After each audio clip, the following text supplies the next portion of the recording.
à s'installer. On est ravis de les accueillir. Je vais vous présenter cette conférence dans quelques secondes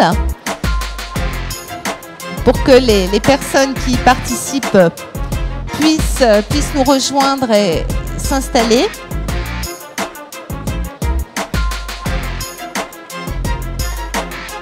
Je vous rappelle également le hors-série, toujours, les nouvelles frontières du cerveau, la conscience, le coma, l'apprentissage, l'intelligence, l'éthique. Tout savoir sur les neurosciences, retrouver nos intervenants, disponibles également à la librairie. Alors maintenant, je me tourne vers Antoine Grenapin, donc, qui est journaliste au Point et qui va modérer donc cette conférence. Nous allons parler du sport et des risques qui peuvent être liés au sport. On va juste attendre une petite seconde que le niveau sonore baisse pour qu'on puisse entendre vos invités.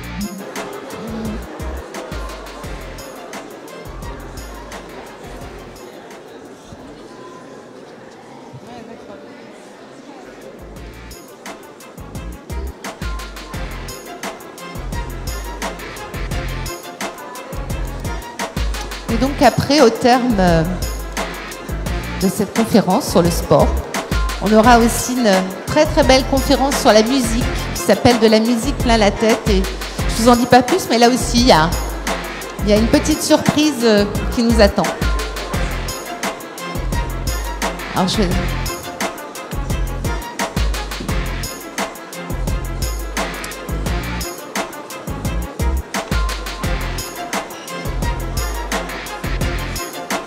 Alors donc, comme je vous l'ai dit, nous allons parler du sport. On va parler des coups de tête, on va parler des chocs et on va parler des uppercuts. Alors on le sait, pour les boxeurs, le problème il est connu de longue date. Et parce qu'il y a un lien qui ont clairement été établi entre ce sport et les maladies neurodégénératives. Et on se rend compte, parce que vous avez tous lu également l'actualité, qu'il y a de plus en plus de joueurs de rugby qui peuvent être concernés puisqu'ils sont généralement soumis à des chocs violents, notamment lors des plaquages. Et puis, phénomène émergent, un peu plus récent, enfin on pourra en discuter, en débattre, le football, puisque le cerveau des jeunes footballeurs ne semble pas épargné, lui non plus, et qu'il y a des spécialistes qui mettent aujourd'hui les jeunes footballeurs en garde contre le jeu avec la tête qui pourrait provoquer donc des commotions cérébrales. Donc, est-ce qu'il faut interdire ces sports jugés dangereux entre guillemets aux jeunes? C'est ce dont nous allons discuter. Je vois voilà que nos derniers participants vont pouvoir s'installer. Donc Antoine, je vais bientôt vous passer la parole. Je vais juste présenter vos invités si vous le permettez. Donc Flore Marty, qui est psychologue clinicienne spécialisée en neuropsychologie.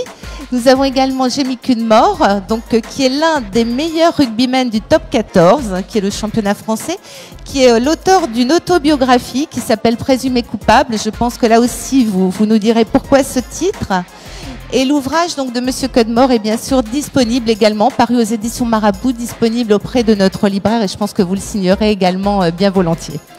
Je vous demande un petit peu de silence, on démarre dans quelques secondes. On a également le plaisir d'accueillir le docteur Renaud David, donc qui est psychiatre, responsable du Centre Mémoire de ressources et de recherche au CHU de Nice, et le docteur Emmanuel Oran, qui est directeur médical de la Fédération française de football, directeur pédagogique du diplôme interuniversitaire de pathologie du football et enseignant depuis 2016. Antoine, je vous passe la parole. Je pense qu'il y a un petit film qui nous attend. Donc voilà, on va débattre de ce très beau sujet sur les risques qui peuvent être liés au sport. Ça marche, ouais, belle intronisation. Le sport et sa pratique, on le sait tous, ça fait du bien, surtout quand il fait beau comme à Nice. Une bonne santé, dépassement de soi, abnégation. Oui, mais parfois tout peut basculer en une fraction de seconde, dans le rugby et pas que. Des chocs qui peuvent être graves. Avant d'en parler, on trouvait intéressant de le voir parce que le sport c'est aussi de l'image. Alors ça peut peut-être choquer un peu, mais ça permet d'être rapidement dans le contexte. Petite vidéo.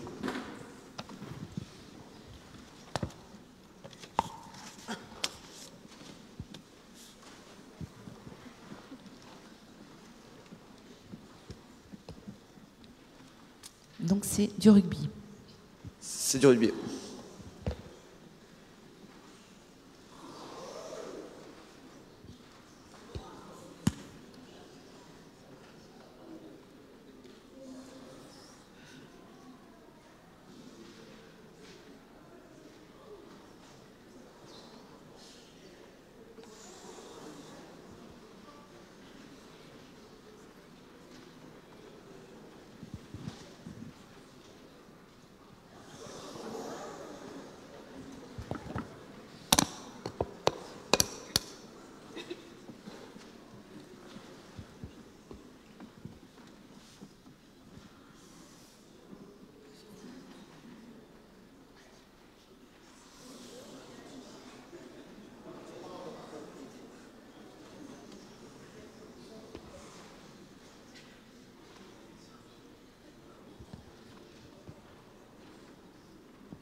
Ces images sont terribles, non? 2 minutes, ça peut être très long quand on voit ce type d'image.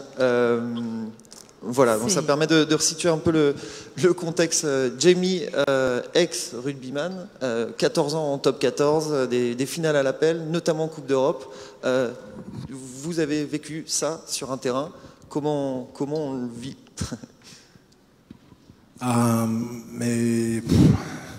C'est compliqué parce que quand vous regardez les images comme ça, c'est assez violent. Mais quand vous êtes dedans, c'est passe tellement vite que tu ne rends pas trop compte de la vitesse, de le choc, de la violence, de tout ça. Moi, j'ai toujours pratiqué le rugby à très haute vitesse. Et pour moi, c'était une question physique. Si tu allais plus vite sur le mec pour bien plaquer, normalement, tu n'étais pas trop mal après. Mais des fois, comme on a vu sur les images, que quelquefois il y a un problème technique ou juste un accident ou la tête mauvais côté de le plaquage, peut-être tu prends un hanche ou un genou et tu es éteint. Et le plus gros problème avec ça, c'est notamment dans le rugby, c'est le mec, après être dans un état comme ça, commotionné, il continue à jouer. Et ça, c'est un gros problème, surtout en France en ce moment. On va en parler peut-être très simplement. Vous qui êtes tous spécialistes, on parle de quoi quand on parle de commotion cérébrale? Qu'est-ce qui se passe? La commotion cérébrale, c'est pas ce qu'on a vu, c'est seulement 20% de perte de connaissance. Ça veut dire que 80% où la personne peut présenter des symptômes et pour bien expliquer les choses, c'est un comportement anormal. C'est à partir du moment où on a un choc au niveau de la tête, mais pas que. Ça peut être un choc au niveau d'une jambe violent, entraînant à ce moment-là un désordre au niveau du cerveau. On peut avoir une commotion cérébrale. C'est-à-dire qu'à partir du moment où il y a un choc, un traumatisme direct, s'il y a une rupture à l'intérieur du cerveau du joueur, on peut parler de commotion cérébrale. Tout acte peut engendrer à ce moment-là une rupture de contact. Non, effectivement, je suis tout à fait d'accord avec Emmanuel Laurent. Ici, on voit que les chocs sont assez spectaculaires. C'est aussi important de savoir que les commotions surviennent aussi, peuvent passer, mais passent souvent inaperçues. Et cette complexité avec énormément de symptômes qui peuvent survenir immédiatement après la commotion, mais aussi quelques heures après, c'est ce qui fait que c'est une problématique complexe et qu'elle est difficile à détecter sur un terrain. D'où l'importance que les joueurs soient sensibilisés, que les staffs effectivement arrivent à détecter ces changements de comportement assez précocement pour éviter que le joueur reste sur le terrain. C'est un constat que vous partagez, le fait que ça peut aussi passer inaperçu? Ben oui, effectivement, ça peut passer inaperçu, et puis ça peut passer inaperçu une fois qu'on a fait des tests, notamment des radios. Et ça, c'est important de le dire, parce que souvent, on pense que le fait de faire une radio, quand elle est normale, élimine toute anomalie. Et en réalité, avec les outils dont on dispose, on se rend compte qu'on n'est pas toujours en mesure de mettre en évidence des anomalies alors qu'elles existent vraiment. Et ça, c'est un point important, notamment pour un domaine que je connais bien moi, c'est l'évolution à plus long terme du choc, parce qu'il y a la partie très aiguë du choc, ce qu'on voit sur la vidéo, et puis il y a l'impact ensuite à long terme de ces chocs. Alors on sait qu'il y a des chocs qui peuvent être anodins comme ça en apparence, mais la répétition de ces chocs dans la vie peuvent avoir un impact très négatif à long terme, et ça peut-être que c'est quelque chose dont on discutera tout à l'heure. Justement, peut-être, est-ce que l'un de vous peut nous expliquer les conséquences à court terme, moyen terme et à long terme? Alors, les conséquences à court terme, elles sont simples à comprendre pour le sportif, parce qu'en fait, la problématique, comme on le reverra tout à l'heure, la problématique, c'est de se rendre compte qu'on a une commotion et d'arrêter le joueur. C'est très compliqué d'arrêter un joueur quand il a subi une commotion, alors qu'il est persuadé qu'il n'a pas subi une commotion, puisque la première des choses, c'est que lui ne s'en rend pas compte. Donc en fait, pour parler et arrêter, on va essayer de trouver les symptômes qui vont engendrer le doute chez le médecin et donc arrêter le joueur. Donc c'est des troubles du comportement, une irritabilité, des vertiges, des maux de tête, des troubles du sommeil, un comportement qui va être anormal dans les jours qui suivent. Et c'est vrai que la commotion cérébrale, de temps en temps, on la voit pas sur le terrain, on va la voir 1 heure, 2 heures après. Et le pire, c'est le lendemain, avec un comportement, quelque chose qui se passe pas bien, des troubles de la mémoire et tout ça. Ça, c'est le court terme. Le moyen terme, c'est ce qui parle le plus aux entraîneurs et qui permet de faire comprendre les choses. En fait, les études ont démontré que une commotion cérébrale engendrait des compétences techniques moins bonnes, donc ça veut dire qu'il est moins performant sur le terrain. La deuxième chose, c'est qu'à partir du moment où il a une commotion, il va avoir 50% de risque supplémentaire de se blesser à une autre partie de son corps durant le mois qui suit. Et puis, il y a ce qu'on appelle le syndrome post-commotionnel, ce que j'ai dit avant, c'est-à-dire tous les troubles de vertige, troubles du sommeil, irritabilité, troubles de la mémoire qui vont persister pendant des semaines et des semaines. Et surtout, ce qui nous inquiète, nous, spécialistes, c'est ce qu'on appelle le syndrome du second impact. Dans les 7 à 8 jours qui suivent un premier impact, si on est soumis à un deuxième impact, les études internationales nous montrent qu'on a entre 40 et 60% de risque de décéder. Donc ça parle sur le moyen terme. Et puis le long terme, donc mon collègue en parlera tout à l'heure, c'est tout ce qui est dégénérescence à long terme du cerveau. Vous qui l'avez vécu, Jamie, vous confirmez ce nivellement des conséquences? Oui, tout à fait, tout à fait. J'ai passé par toutes les étapes et je suis maintenant sur la 3e phase où je commence à voir les choses où je pose des questions. Petit manque de mémoire, problème d'élocution, des fois le mal à la tête pour aucune raison. Et ça m'inquiète un peu parce que forcément j'ai passé plus de 25 ans en sport professionnel et j'ai eu le coup, j'ai reçu, j'ai donné et maintenant je pense que je suis en train de payer et c'est quand même c'est inquiétant. Où en est la recherche à ce sujet? Est-ce qu'il y a des zones d'ombre ou est-ce qu'on sait entre guillemets tout ce qui se passe ou pas? Je sais pas qui... Il y a toujours des zones d'ombre, hein. C'est te rassurer tout de suite. Si on savait tout de suite, ça serait trop simple. Donc la science évolue au fur et à mesure, mais c'est vrai que les outils se perfectionnent. Pour ce qui est par exemple l'impact à long terme des chocs ou le risque d'arriver vers une démence, il faut savoir que la façon dont on fait le diagnostic d'une démence, ça a évolué de façon très rapide, en peu de temps.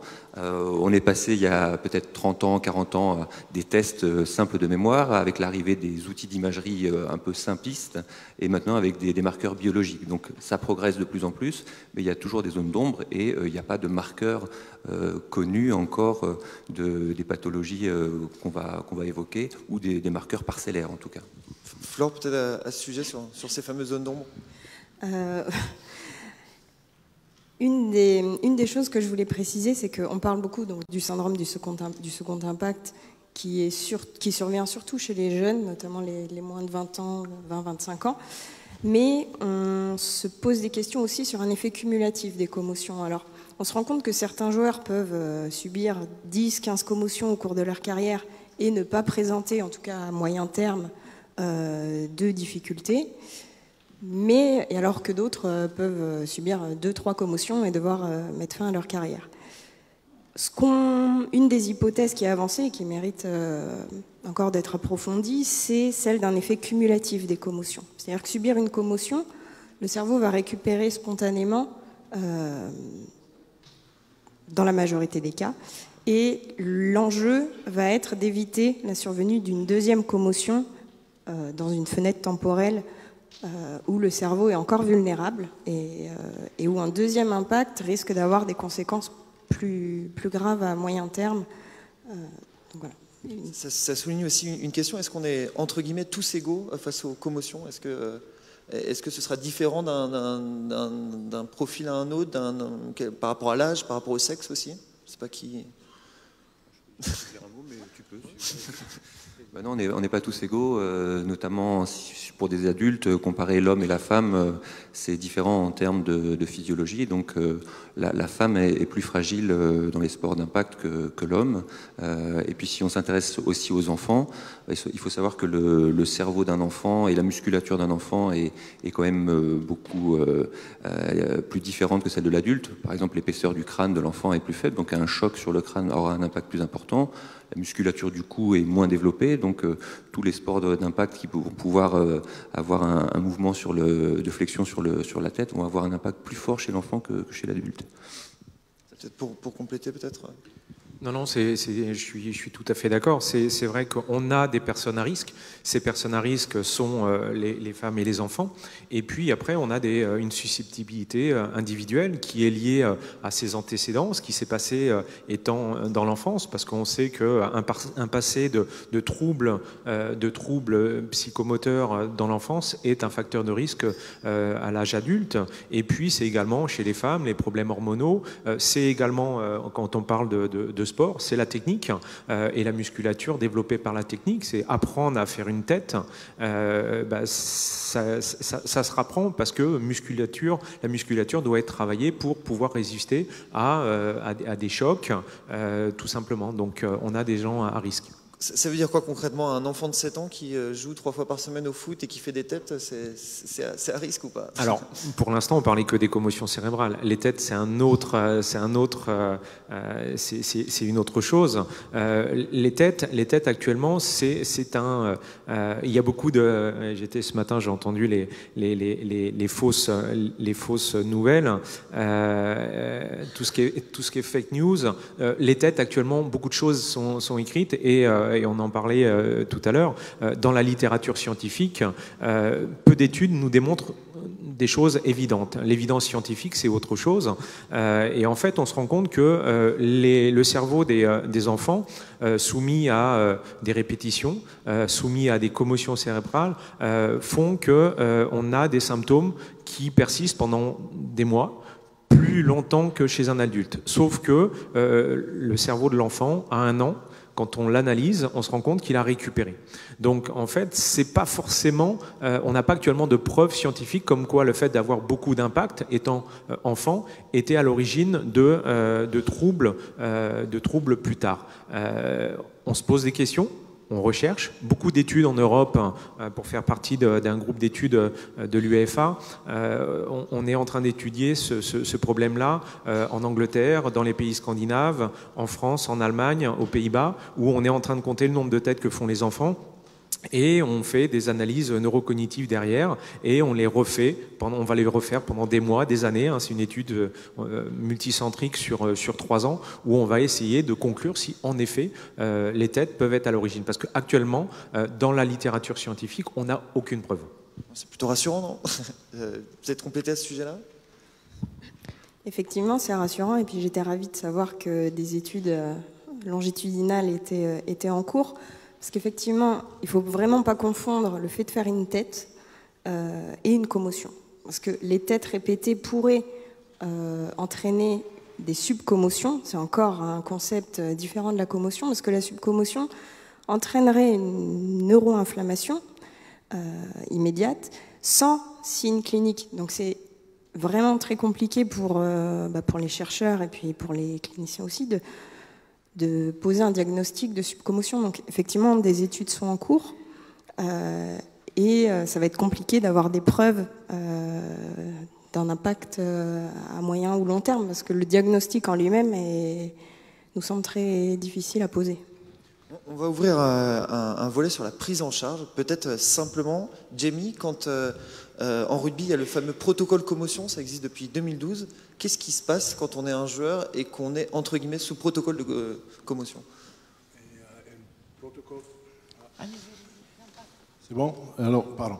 Un protocole commotion, c'est un HIA, Head Injury Assessment. C'était mis en place par les différents ligues professionnelles, LNR, la Premiership en Angleterre, pour essayer de faire un état de le joueur pour voir s'il peut rentrer sur le terrain. Même si c'est en contravention de World Rugby, qui est marqué noir sur blanc, s'il y a une suspect commotion, le joueur doit sortir définitivement. Ils ont quand même mis cette HIA en place pour continuer de faire jouer le star joueur.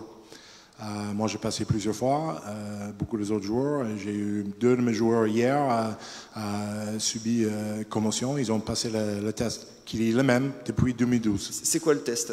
Le test, c'est un test d'équilibre, certaines questions, le numéro, dans les 2 sens. Il y a 6 mots pour retenir. Il faut répéter ces mots et 10 minutes après, encore. C'est pas un test pour moi scientifique, surtout quand tu as une commotion, qui est pour moi quelque chose de très très grave, parce que tu sais pas à quel niveau le joueur est blessé. Et de passer 10 minutes sur le banc, passer 4-5 questions et dire « Ah oui, c'est bon, très bon, il a 25 sur 30, allez, rentre ». Mais c'est sûr que s'il a 25 sur 30, il est commotionné, parce qu'il n'a pas 100%. Sur là, la prise en charge, c'est un gros problème, notamment chez le pro. Et forcément, quand tu vois c'est mal passé chez le pro, qui regarde le pro chaque week-end? Les gamins. Et c'est très très dangereux. Vous confirmez la limite scientifique de ce protocole? Oui, il y a des limites, il y a des vraies limites, et je suis tout à fait d'accord. Et c'est pour ça que les neurologues, les neuropsychiatres, etc., travaillent dessus pour essayer d'avoir des choses qui sont beaucoup plus établies, beaucoup mieux décrites. Et en fait, actuellement, c'est compliqué. Alors, la limite par rapport, je vais parler du foot par rapport au rugby. Pour nous, on n'a pas ces 10 minutes-là. Nous, on a 3 minutes sur le terrain pour dire il y a une commotion, il n'y a pas de commotion. C'est en 3 minutes, on peut rien faire. Sauf que la règle, c'est s'il y a un doute, tu sors. Et l'avantage, c'est que nous, on ne fait pas de test. Les tests sont faits après, le lendemain, et sont faits à 3 jours, et sont faits à 21 jours. Et ce qui nous permet de nous, dans le cadre des protocoles, de nous dire, bah voilà, on a le temps, parce que c'est pas facile juste après, et on a sur le terrain, et on le voit au rugby où il y a les vidéos, où de temps en temps c'est le médecin vidéo qui dit, attention, celui-là il a eu quelque chose, et personne le voit, et c'est ce qu'on appelle le syndrome de l'automate, c'est-à-dire qu'en fait, il continue, il s'est rendu compte de rien, personne ne se rend compte de rien, et il continue, et puis à un moment donné, il y en a un qui revoit les images, oh là, attention, il y a eu. Donc en fait, tout est très compliqué. Et 10 minutes, c'est comme 3 minutes, c'est quasiment impossible. En fait, et je pense que M. Cudmord est d'accord avec moi, c'est à partir du moment où il y a un doute, vaut mieux le sortir. Et ça veut dire qu'on apprend aussi progressivement de revoir le sportif concerné 48 heures après partager. Effectivement, en fait, on va parler de suspicion de commotion au moment du choc. On ne va jamais poser le diagnostic immédiatement parce qu'il y a des signes qui peuvent survenir des heures, voire des jours après. D'où l'importance, et c'est ce qu'on a mis en place dans le rugby, d'une consultation à 48 heures auprès d'un spécialiste de la commotion qui va permettre donc, de voir le joueur, de faire le point sur tous les signes qui ont pu survenir, ceux qui persistent à 48 heures.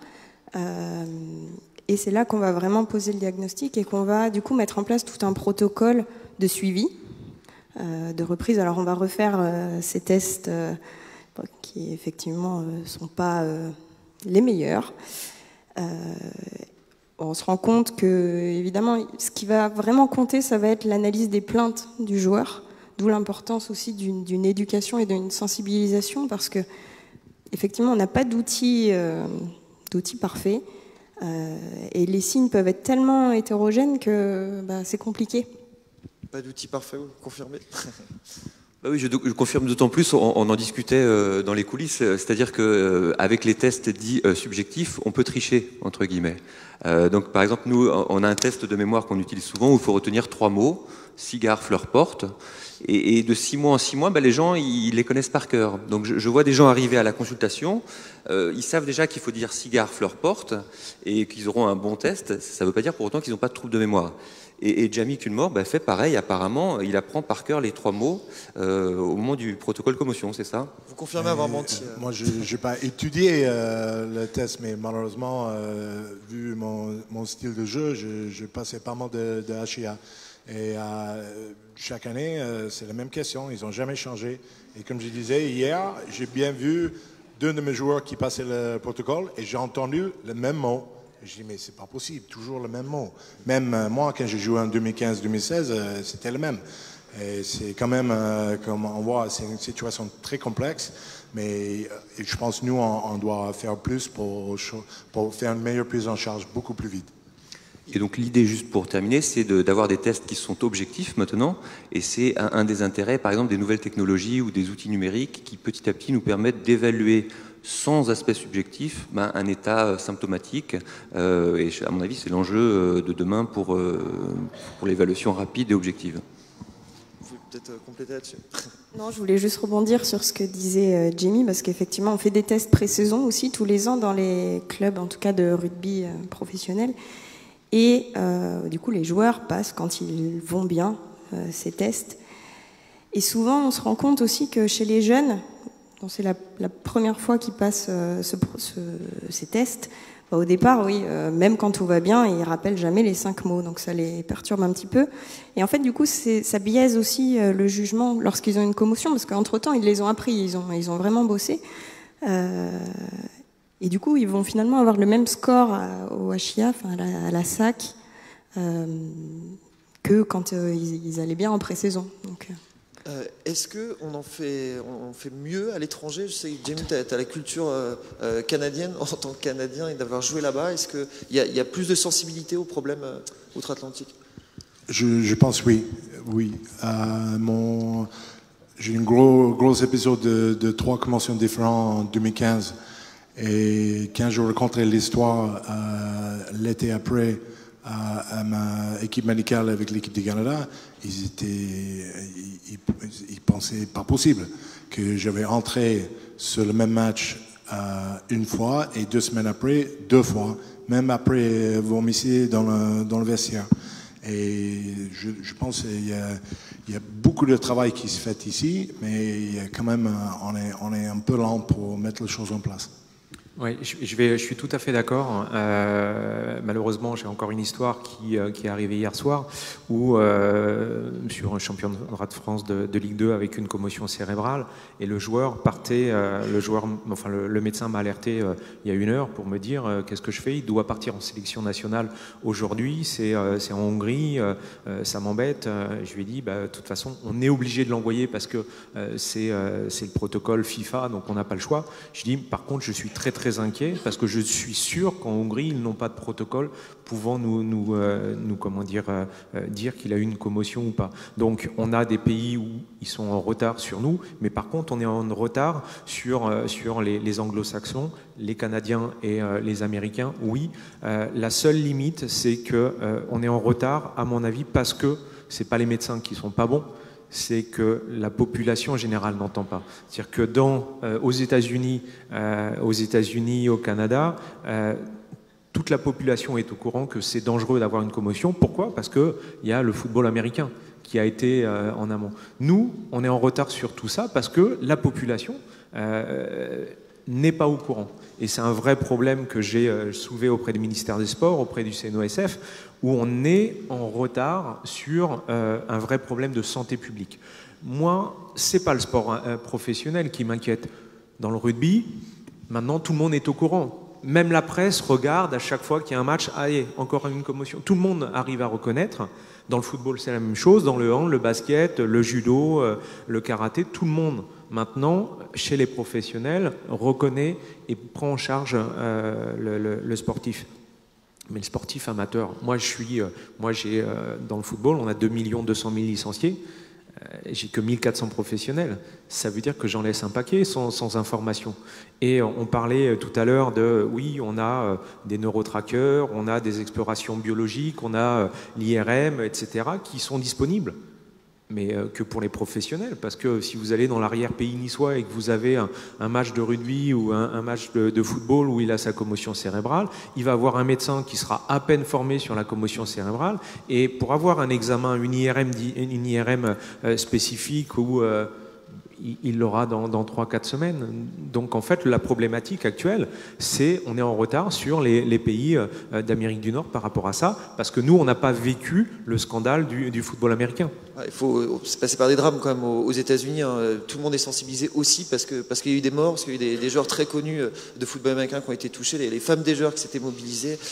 Peut-être simplement, et pour poursuivre, est-ce qu'il faut changer les règles aussi du jeu, du foot ou du rugby pour justement se prémunir un peu plus des chocs? Et peut-être en complément, est-ce qu'on assiste à des sports qui deviennent de plus en plus violents? Est-ce que ça peut expliquer aussi ce nombre croissant de commotions, enfin de tout ce dont vous parlez depuis le début de cette conférence? Ça, je pense que c'est une progression naturelle avec tout le sport. Tout le monde sont plus vite, plus grand, plus puissant, plus fort maintenant, parce que chaque année, ça progresse. Et le niveau il monte. Et oui, ton cerveau, il reste ton cerveau. Mais c'est justement ça, c'est une question d'éducation, surtout chez les jeunes, et la prise en charge avec ces jeunes-là s'il y a un accident. Et c'est là où je pense, je suis tout à fait d'accord avec vous, docteur, qu'on a tout ce qu'il faut ici en termes de recherche, en termes de docteurs, en termes de personnes très bien qualifiées, mais il y a vraiment un manquement chez les jeunes autour de ces problèmes. Qu'est-ce qu'il faut faire? Qu'est-ce qu'il ne faut pas faire?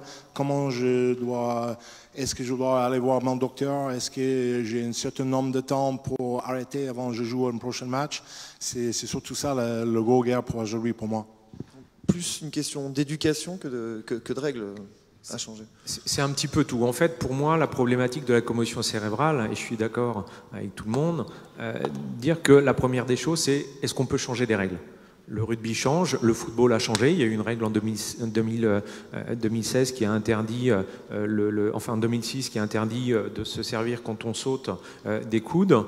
Suite à ça, il y a une étude qui est sortie 5 ans après qui a montré qu'il y avait 30% de commotion en moins, grâce seulement à un changement de règles. Le rugby change, le basket change, le hand change. Il y a tout un tas de règles qui sont essentielles par rapport à ça. Ça, c'est la première des raisons qui nous permettent de diminuer les commotions. La deuxième chose, voilà, c'est ce que M. Cudmore a à dire, c'est la reconnaissance. À partir du moment où on reconnaîtra une commotion cérébrale, où tout le monde dira « Oh attends, toi, sur un petit terrain, toi tu as eu, je pense, une commotion, tu sors et tu vas voir un médecin », on aura gagné. Parce que en fait, le problème de la commotion cérébrale, c'est la reconnaissance et la prise en charge. Et une fois qu'on aura fait la reconnaissance et la prise en charge, peut-être qu'on aura moins de problèmes à long terme de pathologies neurodégénératives. Le problème, c'est qu'actuellement, on mélange tout. On mélange dans les recherches, on dit oui, mais à cause d'une des têtes, on a des problèmes neurodégénératifs. Oui, peut-être, je ne sais pas. Tout ce que je sais, c'est qu'on mélange il y a 20 ans, on faisait peut-être 10 commotions cérébrales durant toute sa carrière au football, et on faisait 2000 têtes par an. Je ne sais pas qu'est-ce qui est responsable de la pathologie neurodégénérative. Oui, les têtes, puisque on en fait beaucoup. Peut-être, je ne sais pas. Actuellement, aucune étude n'a mis une population qui avait fait que des têtes et une population qui a fait que des commotions cérébrales, et on voit leur devenir plus tard. On ne sait pas. C'est pour ça qu'à partir du moment où on a une commotion, si on la prend bien en charge et si on s'occupe bien de nos jeunes, voire de nos moins jeunes, eh ben, on aura moins de risques à long terme, je pense. C'est aussi un vrai enjeu en matière de recherche pour le coup. Oui, effectivement, parce que on ne sait pas, on pense que l'effet cumulatif, donc ce que je vous disais tout à l'heure, le fait de subir plusieurs commotions, c'est le seul facteur vraiment scientifique qui a été démontré, le seul facteur de risque de développer ce qu'on appelle l'encéphalopathie chronique post-traumatique, la démence qu'on appelait avant la démence du boxeur, mais qui n'est pas limitée à la boxe. Mais sinon, on sait très peu de choses. Donc, effectivement, c'est un des enjeux. Vous l'évoquiez tout à l'heure, il y a quand même des matières à être optimistes. Oui, il y a des matières à opter. Alors juste un point supplémentaire, c'est vrai que par exemple vous parliez du Canada, je sais qu'à l'hôpital de Montréal, ils ont mis en place des règles de bonne pratique après un choc chez l'enfant. Et c'est des choses très concrètes. C'est par exemple, on arrête de jouer aux jeux vidéo pendant telle période, on arrête d'aller à l'école pendant telle période. Et donc il y a vraiment une modalité de prise en compte du choc en fonction de sa gravité, s'il est léger, s'il est modéré, s'il est sévère, et le temps de protection, que ce soit pour des activités sportives, que pour des activités de loisirs et éventuellement pour des activités scolaires aussi, qui est mis en place et c'est à la portée de tout le monde. C'est extrêmement vulgarisé. Et ça, c'est pas quelque chose que j'ai vu, sauf mes connaissances de ma part, mais que j'ai vu en France actuellement. Je sais pas si ça se fait dans tous les sports. Okay. Si, c'est développé dans tous les sports. On a ces protocoles de reprise sur le terrain en 6 étapes. Et le football américain, le hockey et le rugby ont aidé toutes les autres fédérations à travailler dessus, ce qui fait que maintenant on est à peu près tous d'accord pour dire qu'on a ces protocoles en 6 étapes qui sont quand tout se passe bien, quand on est sur un traumatisme crânien bénin, permet aux joueurs de reprendre à 8 jours. Voilà. Mais à partir du moment où il y a le moindre, à chaque fois qu'on veut passer une étape, il y a le moindre problème, on repasse à l'étape inférieure et on prend un peu plus de temps en sachant que les 3 premiers jours, c'est un repos total, repos du cerveau, c'est-à-dire qu'on n'envoie pas l'enfant à l'école, qu'il n'a pas le droit de regarder la télé, qu'il a à peine le droit il a à peine le droit de bouger, il n'a pas le droit de lire, etc. Ce qui fait que on a des protocoles qui sont très clairs maintenant, qui sont connus pour le sportif de haut niveau, en centre de formation, tout ça. Moi, ma problématique que j'ai et que j'essaye de faire passer, c'est pour le sportif lambda du dimanche, quel que soit son sport. Lui est intéressant. C'est ce problème de santé publique sur lequel moi je me bagarre. Pour tous les sports. Je me bagarre pas que pour le foot, c'est pour tous les sports. Et est-ce qu'il y a des actions, justement, peut-être entre différentes fédérations sur ce sujet sportif, bien sûr, fédération sportive? Oui, on a eu une réunion, on a déjà eu une réunion il y a pas très longtemps, c'était au mois d'octobre à Clermont, sur un symposium de neurologie où on s'est rencontrés entre fédérations sous l'égide du ministère et sous l'égide du CNOSF. Maintenant, ma problématique, moi, a été de dire que laissez-nous tranquilles avec nos sportifs professionnels, on sait les gérer. Par contre, maintenant, occupons-nous tous ensemble de ça. Donc, il y a un travail parce que c'est compliqué. Le ministère essaye de savoir actuellement ce qui est fait dans toutes les fédérations. Il y a des fédérations qui sont très en avance sur tout le monde. Le rugby, un tout petit peu en dessous, le football, et puis maintenant le basket, le hand vient au même niveau que nous. Donc, il y a une vraie problématique. Mais même les sports de combat ne prennent pas vraiment en charge complètement leurs sportifs par rapport à ça. Donc je crois qu'il faut aller vers le rugby, il faut aller vers l'Amérique du Nord, c'est eux qui ont les solutions et elles existent. Maintenant, c'est de les transmettre. Mais sans l'appui du ministère et du CNSF, c'est très compliqué. Nous, on a sur le site de la Fédé de foot, on a les protocoles, etc. Tout est expliqué. Le problème, c'est qui va aller voir ça. Le petit sportif du dimanche, il va pas. Le petit footballeur du dimanche, il va pas les regarder, penser à les regarder sur le site de la Fédé qui a toutes les explications. S'il n'y a pas un message transmis par le ministère et les CNESF comme je le souhaiterais.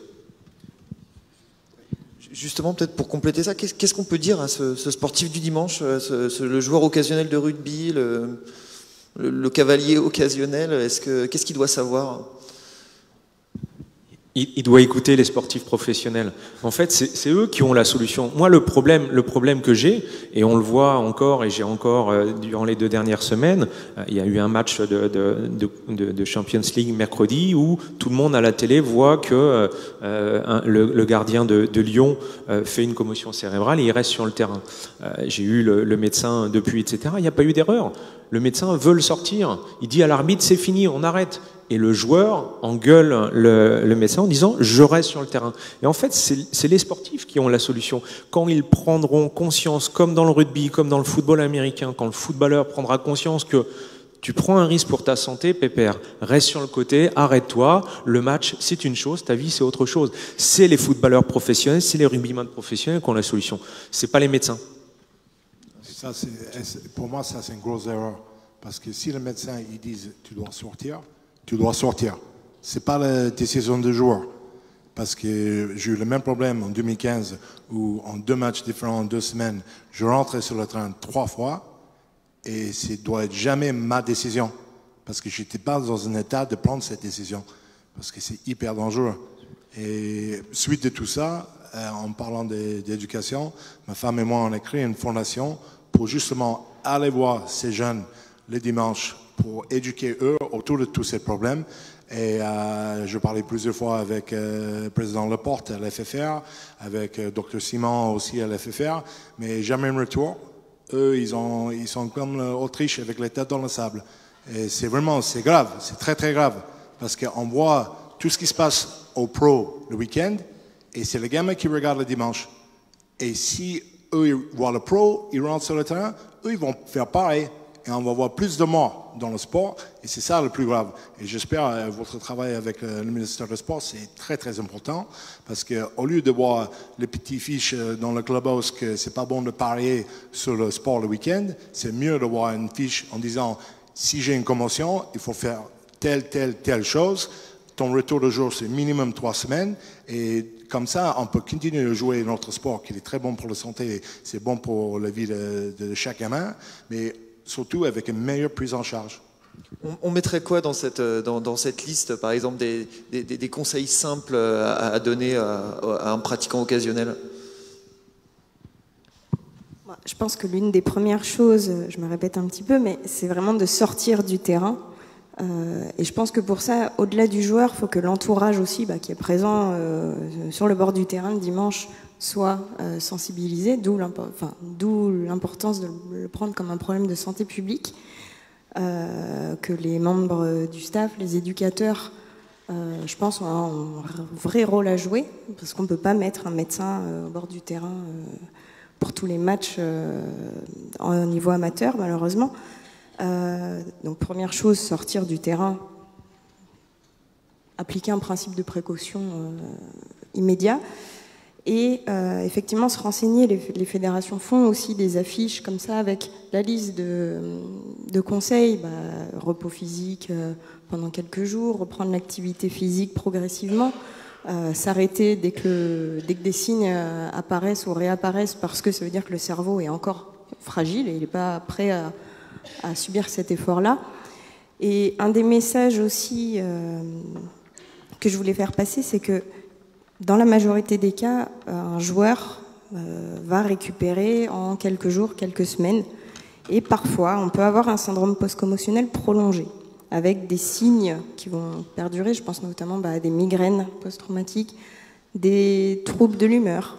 Et à ce moment-là, il est important, je pense, de consulter un médecin, parce qu'il faut absolument éviter la chronicisation de ces troubles. Je pense notamment au syndrome anxio-dépressif, où avant on n'en avait pas vraiment conscience, et auprès des rugbymen où ils sont de plus en plus sensibilisés à ça, et au-delà de la prise en charge à court terme, ils sont aussi plus attentifs à leur santé mentale par exemple, et on se rend compte que quelques semaines après, certains joueurs viennent et disent mais en fait au-delà de repartir sur le terrain, je veux aussi retrouver une vie. Et là, du coup, on a peu de choses à proposer, alors qu'au Canada, au niveau de la prise en charge à court et à moyen terme, je pense qu'on a des choses à apprendre et un modèle à suivre. Peut-être dire un mot, c'est qu'il y a des symptômes qui sont dits subjectifs, c'est-à-dire que ça va être difficile de les mettre en évidence et on est obligé de se fier à la parole de celui qui les décrit. Et puis il y a les choses qui sont objectives. Et malheureusement, dans la post-commotion, il y a beaucoup de symptômes qui sont dits subjectifs. Mais c'est pas que pour les sportifs. Par exemple, vous avez un accident de voiture, vous tapez la tête suite à un accident de voiture, vous pouvez avoir des symptômes, des maux de tête, des céphalées qui vont apparaître ou qui vont persister longtemps après. Et c'est pas toujours facile à faire valoir si, par exemple, vous devez être indemnisé pour un préjudice. Et c'est pourtant important parce que c'est des choses qui peuvent apparaître longtemps après. Et c'est juste votre bonne foi qu'on est obligé d'écouter parce qu'on va pas forcément pouvoir être en mesure de le mettre en évidence avec des outils médicaux classiques. Peut-être Antoine, oui, peut-être prendre quelques questions. Donc n'hésitez pas à lever la main, monsieur. J'ai une question, je ne sais pas si vous allez pouvoir y répondre, concernant le devenir des commotions cérébrales, et en particulier quand il y a caché entre un hématome sous-dural, par exemple, un hématome veineux. Est-ce qu'il disparaît et dans combien de temps? Hématome sous-dural, devenir à court terme ou à long terme des commotions cérébrales. Je ne sais pas si c'est... Alors là, vous prenez un exemple très particulier d'un segment intracrânien qui peut être aigu ou qui peut se chroniciser et pour lequel parfois on n'arrive pas à le mettre en évidence parce qu'on n'a pas forcément de symptômes. On peut avoir des segments intracrâniens qui sont minimes et qui ne vont pas vous donner de symptômes. Et donc ça peut donner un hématome qui va rester chronique dans votre cerveau, qui va peut-être se résorber petit à petit, mais pour lequel il n'y aura pas de symptômes. En revanche, il peut y avoir donc toujours dans l'ordre du segment, des symptômes majeurs, et dans ce cas-là, vous avez une prise en charge en urgence à faire, c'est-à-dire on doit vous opérer ou évacuer le segment. Donc il y a les deux types de situations. Un peu comme dans les commotions finalement, soit elles sont très fortes, auquel cas on a tout de suite une prise en charge, soit on ne s'en rend pas vraiment compte, et puis ça peut rester latent. Mais c'est un cas très particulier de segment.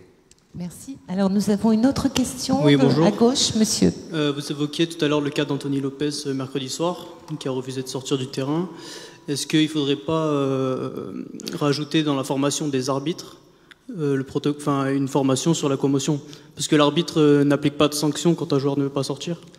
Et ça peut paraître problématique. Juste peut-être rappeler pour ceux qui sont pas férus de foot qu'il s'agit du gardien de Lyon dont vous évoquiez tout à l'heure. Oui, les arbitres sont formés, quel que soit leur niveau. On a formé quand même, en France, on a 20 000 arbitres dans le football. Ils sont tous formés à la commotion cérébrale. C'est pas leur rôle. Ils ont tellement de choses à gérer. Si en plus on leur dit, toi tu fais sortir un joueur, vous imaginez que ça va être une vraie problématique. La seule chose, dans ce cadre-là, c'est les copains, les autres joueurs qui auraient dû dire, écoute, vu ce qui s'est passé, tu sors, c'est pas le boulot. Et l'entraîneur aurait dû dire, c'est bon, on sort, on fait le changement tout de suite. C'est le problème, c'est que le médecin dit, tu sors, mais si personne, s'il est tout seul, et que l'arbitre dit au joueur, alors il y a quelque chose, et que le joueur dit, mais il s'est rien passé. On n'a pas la vidéo, on n'a pas ce genre de choses. Et M. Connemore l'a bien dit tout à l'heure, c'est le médecin devrait être le seul décideur. C'est ce qui est prévu dans la règle de la FIFA, sauf qu'elle n'est jamais appliquée parce que le médecin est tout seul face à 10 personnes autour de lui qui disent « Ah non, moi j'ai rien vu ». Le problème, il est là. Donc la règle, c'est pas l'arbitre. L'arbitre, il a plein d'autres choses à faire. Et si en plus on lui dit « C'est bon, tu peux sortir le joueur comme tu veux », comme au rugby, tu sors le joueur qui te pose un petit peu de problème, et puis voilà. Non, c'est pas son boulot. Par contre, c'est le boulot de tout le monde d'être responsable, et c'est le souhait qu'on veut donner dans le sport amateur. C'est s'il y a un problème, une suspicion, tous les éducateurs, tous les joueurs doivent dire tu sors, on ne prend pas de risque, on s'en moque. Ce n'est que du sport. Merci. Nous avons une question, voilà, face à nous, madame. Oui, bonjour et merci pour le contenu de tous vos interventions qui ont été passionnantes. Moi, j'interviens en tant que maman et maman maintenant d'enfants qui sont grands, qui ont pratiqué le sport, notamment du rugby ou du water-polo, donc avec des chocs répétés. Le souci, c'est que vous pensez réellement qu'un entraîneur va accepter que je garde mon enfant pendant 3 semaines à la maison ? Vous pensez réellement que mon enfant ne va pas perdre sa place dans l'équipe? Vous pensez réellement que l'impact de ce positionnement de mère poule vis-à-vis de mon enfant au sein du groupe de l'équipe ne va pas définitivement me faire voir comme une maman qui prend trop de précautions et retirer mon enfant de la dynamique du groupe? Très honnêtement, soyons honnêtes, parce que là, moi, je parle de la vraie vie. Hein. Oui. C'est pas votre rôle de maman de prendre la décision, c'est le rôle du médecin de prendre la décision. Et je vois pour gérer au niveau français les jeunes à partir de 13 ans, puisqu'on a les pôles espoirs, les pôles France, ce sont les futurs haut niveau, à partir de 13 ans, puis les centres de formation, puis professionnels. On leur laisse pas le choix. C'est pas la maman qui décide et c'est surtout pas l'entraîneur qui décide et c'est pas le joueur, c'est le médecin. Et là, je peux vous dire, pour avoir formé tous les médecins qui sont dans les centres de formation, dans les pôles et au niveau professionnel, on les forme tous les ans. tous les ans, on leur met une petite couche. Et puis, comme on n'était pas sûr qu'ils comprennent, maintenant, dans le football professionnel, il y a des sanctions jusqu'à 20 000 € d'amende quand un club prend un risque avec un joueur, c'est 20 000 €. Cette année, au mois de décembre, il y a une équipe professionnelle de Ligue 1 qui a pris 10 000 € d'amende pour non-respect du règlement. 10 000 € d'amende, ça a fait réfléchir tout le monde. Dans la presse, tout le monde a dit « Ouais, chouette, le rugby, il faisait déjà des choses, maintenant, chouette, le football. » Donc, le rôle de la maman, c'est d'être une maman, protéger son enfant. Mais c'est pas elle, le côté émotionnel, on en parle depuis hier, l'émotion sur le cerveau, c'est pas la maman, on est dans l'émotionnel. Il faut des actes faits, par les médecins. Et c'est aux médecins de prendre leurs responsabilités. Et je pense que les professionnels peuvent dire également la même chose. C'est pas aux parents de prendre des décisions. Et puis si l'enfant perd sa place, il la regagnera, puisque de toute façon, comme je vous l'ai dit tout à l'heure, il a des chances de se blesser derrière et il a également des chances d'être moins performant pendant le mois qui suit. Il y a un moment donné, ça parle ça aux entraîneurs. Juste peut-être pour compléter, Jamie, maintenant que vous êtes entraîneur, est-ce qu'il y a ça aussi, quand un peu ce que disait Madame, quand on a un joueur qui est très bon, est-ce qu'on a du mal à lui dire pendant un mois, il faut que tu sois écarté des terrains? Oui, forcément. Je pensais à ça quand on parlait de docteur, parce que le docteur, il est tout seul. Il y a le management, il y a le président, il y a le joueur, il y a tout le monde sur lui. Il faut lui rentrer, il faut lui continuer de jouer. Mais c'est dommage que lui, il n'a pas un peu plus de soutien. Parce que c'est vrai, lui, il est en train de faire une décision très compliquée. Et c'est surtout pour le bien-être de le joueur. Et il y a tout le monde contre lui. Parce que maintenant, on a une culture dans le sport que le gain, c'est le plus important. Mais il ne faut pas oublier que quand on parle de commotion, on parle de la vie de quelqu'un. C'est beaucoup plus important qu'un match de football ou de rugby, ou peut-être il va perdre sa place dans l'équipe. Je suis désolé, mais moi j'ai une paire d'enfants aussi. Et si je vois mon fils ou ma fille subir commotion, c'est sûr et certain, ils sont sortis, il va aller voir le neurologue, le docteur et tout, et on va attendre que mon enfant il est bon pour revenir sur le terrain. Mais parce que j'ai eu cette éducation autour. Ben justement, c'était par rapport à ça, le fait vu les enjeux économiques, vu les enjeux, vu le nombre de personnes qui espèrent accéder au haut niveau et les places qu'il y a, est-ce que justement ça freine pas, vous avez répondu à la question, est-ce que ça freine pas justement je sors pas parce que je vais perdre ma place et il y a tellement de choses qui se jouent que voilà, quoi, ils préfèrent risquer leur vie que de laisser leur place, quoi. Alors, dans la vraie vie, je vais vous dire que vous avez raison. J'ai fait passer ce règlement avec les sanctions financières l'année dernière au conseil d'administration de la Ligue de football professionnel, avec l'obligation d'avoir ce suivi, avec les risques financiers pour les clubs. J'ai les 40 présidents de clubs qui ont voté à l'unanimité, oui, on suit cette règle. J'ai vu, suite à l'accident de mercredi, le lendemain dans l'équipe où l'entraîneur de Lyon avait dit on respecte scrupuleusement les règles, il ne jouera pas le week-end prochain, il a déjà vu le neurologue, il reverra. Oui, les intérêts économiques, bien sûr, les intérêts économiques sont toujours dans le sport une barrière à la santé.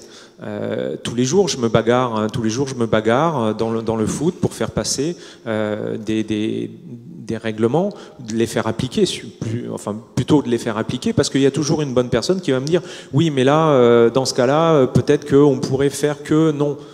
Le problème, c'est ça, c'est de pouvoir expliquer les choses. Et après, chacun prend sa responsabilité. Vous savez, la plus grosse problématique, c'est que le sportif mente, tout simplement. Et il peut tout à fait dire qu'il n'a pas eu de commotion cérébrale.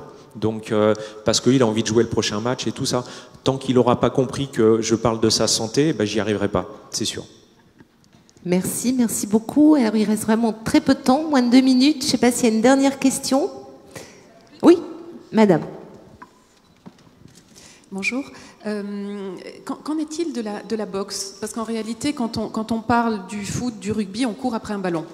Quand on parle de boxe, on a pour objectif de vaincre l'autre, l'adversaire, Et à ce moment-là, on peut arriver au chaos. Donc, c'est même pas le principe, c'est pas l'objectif, mais en tout cas, c'est vraiment la domination sur l'autre. Et est-ce que c'est pas des enjeux majeurs économiques? Parce que quand on aura reconnu que la boxe, le principe même de la boxe, ou la commotion, ce que ça provoque, les dégâts que ça provoque, c'est un danger majeur pour l'individu, on sera amené à ce moment-là peut-être à interdire le principe de la boxe. Et à ce moment-là, ça remet en question le sport en lui-même. Et est-ce que c'est pas à ça qu'il faut s'intéresser plutôt, pour ensuite redescendre dans les autres sports, parce que l'enjeu de la boxe, c'est tellement fondamental quand on voit les enjeux économiques que ça représente. Le jour où on se dit on arrête la boxe, qu'en est-il? Merci. Effectivement, alors on voit quelques boxeurs, nous, en consultation, on les voit peu. La fédération est quand même au courant de ce qui se passe dans le cerveau. Malheureusement, changer la règle, c'est encore compliqué en France. On a, dans d'autres pays, je pense à la Suède, la Norvège, en fait, ils ont changé la règle. Et le but, c'est de marquer des points. C'est pas forcément le KO qui va rapporter le plus de points. Je pense qu'il faudrait qu'on arrive à ça. Et on se trouve aussi confronté, des fois, quand on voit les joueurs à 48 heures, on lui dit non, tu reprends pas tout de suite, mais qui nous dit bah oui, mais là, il y a un combat qui va me rapporter énormément, je dois le faire. On donne un avis, une contre-indication médicale, mais après, beaucoup, ils sont vraiment motivés à reprendre, et beaucoup vont aller demander un second avis auprès d'un médecin qui est peut-être moins précautionneux. Donc ça, nous, malheureusement, on peut rien y faire. Après, c'est vraiment à la fédération de prendre des décisions, malheureusement. Merci, un grand merci, merci beaucoup. On peut applaudir nos intervenants. Merci beaucoup, Antoine.